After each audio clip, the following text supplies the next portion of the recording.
আসসালামু আলাইকুম রহমতুল্লাহি বারাকাতুহ। আল্লাহ রহমতে আশা করি সবাই ভালো আছেন, আলহামদুলিল্লাহ। পবিত্র কোরআনে কারিম থেকে আজকে আমরা শুনব সূরা আল মাউন, আয়াত 5। আল্লাহ তাআলা বলেছেন, আল্লাযীনা হুম আন সালাতিহিম সাহুন। যে ব্যক্তি যারা তাদের নামাজের অমনোযোগী, যে ব্যক্তিদের নামাজ অমনোযোগী, আল্লাহ তাআলা বলেছেন নামাজের অমনোযোগী বা উদাসীনী বলে ওই সমস্ত লোকদেরকে বোঝানো হয়েছে যারা মোটেও নামাজ পড়ে না, অথবা প্রথম দিকে পড়তো অতঃপর তার মধ্যে অলসতা এসে পড়েছে। প্রথম পড়তো ঠিকই, কিন্তু তারপরে অলসতা এসে পড়েছে, অথবা নামাজের যথাসময়ে আদায় করে না। তারপরে তারা ঠিকভাবে নামাজ আদায় করতো না, যখন নামাজ পড়তো মন মতো পড়তো। তারপর বলা হয়েছে বরং যখন মন চায় তখন পড়ে নেই, অথবা দেরি করে আদায় করতেন। অভ্যাসিত হয় অথবা বিনয়, নম্রতা ও একাগ্রতার সাথে নামাজ পড়ে না ইত্যাদি। তারা মন মতো নামাজ পড়তো, চাইলে পড়তো না, না হলেও পড়তো। এইসব সমস্ত লোকের কথা আল্লাহ তাআলা জিকির করেছেন। যেমন তারপর বলেছেন এই সমস্ত প্রকার ত্রুটি এই অর্থে শামিল, অতএব নামাজের ব্যাপারে উক্ত সকল আচরণ হতে বাঁচাও প্রয়োজন।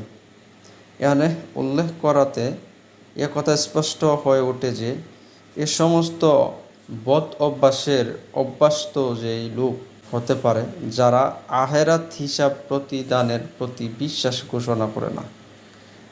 যেসব লোক আখেরাত বলতে তারা বিশ্বাস করে না, পরকাল তাদের কোনো বিশ্বাস নাই মনের মধ্যে, তারা মনের মধ্যে যে মনে করে যে আখেরাত কি, তারপর পরকাল কি, এইগুলোর বিষয়ে তাদের কোনো ধারণা নেই, এমনকি তারা এগুলো বিশ্বাস করে না, ওইসব লোক।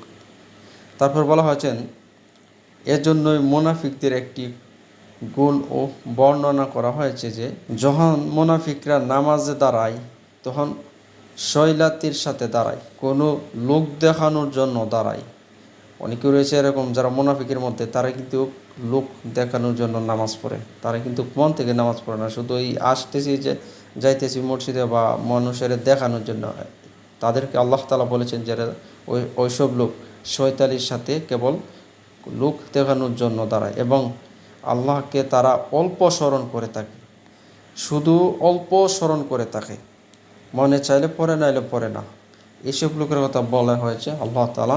তাই তাদেরকে চেনার সহজ উপায় হচ্ছে তারা হলে মুনাফিক, নামাজে দাঁড়ায় তখন শয়তানির সাথে দাঁড়ায়, লোক দেখানোর ইবাদত করে। আর আল্লাহ তাআলা বলেছেন লোক দেখানোর ইবাদত আমি কখনোই, এটা আমার কাছে গ্রহণযোগ্য না, কেননা লোক দেখানোর ইবাদত আল্লাহ তাআলা মোটেও পছন্দ করে না। তাই এইসবের মধ্যে রয়েছে যারা মুনাফিক, তারাই এই কর্ম করে, যেন লোক দেখানোর জন্য, সামাজিকতা মানুষের সাথে চলার জন্য, যে সবার সাথে বলে যে আমরা আছি, ইমান এনেছি, আমরা জানি, কিন্তু ওইসব লোকই তারা কিন্তু পরকালও মানে না, তারপর আখেরাত কি তারা বিশ্বাসও করে না। ওসব আল্লাহ তাআলা ওইসব লোকের কথা জিকির করেছে যে তারা হলো লোক দেখানোর জন্যই তারা ইবাদত করে, আর এই ইবাদত আমার কাছে কখনো গ্রহণযোগ্য হবে না।